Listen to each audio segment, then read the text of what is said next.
Andrew Watt, the prodigious producer whose touch has elevated countless icons, offers a rare window into the alchemy of creation during a collaboration that felt like harnessing a storm.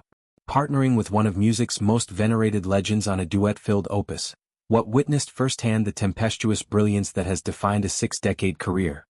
The resulting work, a tapestry of introspection and anthemic sweeps, arrived in the spring, but the stories from its gestation reveal layers of intensity and intimacy that linger long after the final mix. At the heart of the project was a figure whose legacy spans eras, from piano-pounding pub gigs to global stadium spectacles.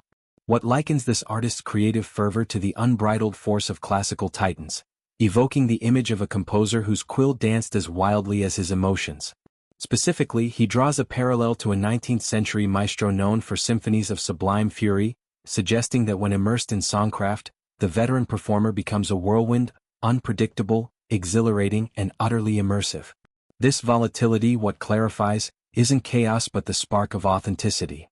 In the studio's hallowed hush, where ideas flicker like candle flames, the artist's temper serves as a barometer of passion.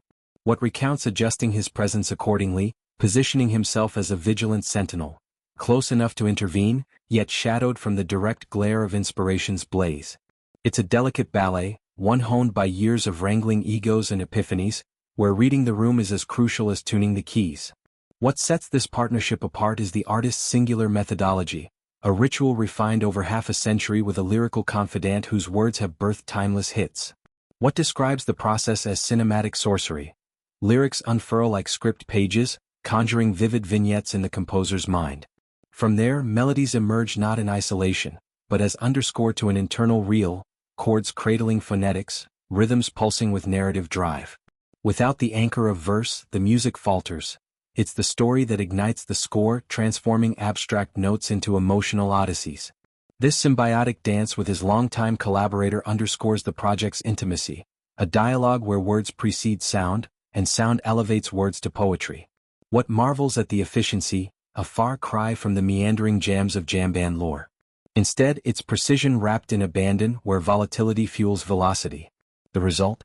Tracks that feel alive, each one a snapshot of a mind mapping loss, love, and the absurdities of existence through soaring refrains.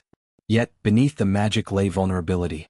The recording sessions followed a grueling valedictory tour, a marathon of farewells that left the icon drained, questioning his relevance, besieged by self-doubt. What paints a portrait of fragility? A titan humbled by exhaustion, his confidence eroded by the road's relentless grind. In this nadir, the studio became sanctuary, a collective effort to rebuild what miles had worn away. Watt and his cohorts played cheerleader and catalyst, coaxing out the pride that had momentarily fled. The turnaround was transformative. As tracks coalesced, so did assurance, culminating in a profound sense of accomplishment.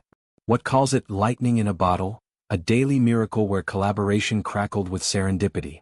The counterpart in this duo brought her own luminescence, a voice of crystalline clarity and narrative depth, whose harmonies intertwined like old souls reuniting. Together, they navigated the icon's insecurities, turning potential pitfalls into peaks of mutual elevation. Reflecting on the temper's role, Watt acknowledges its dual edges.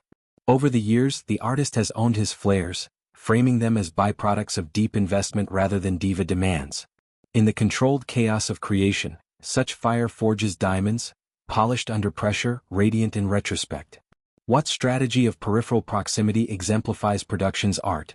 Facilitate without fettering, amplify without overshadowing.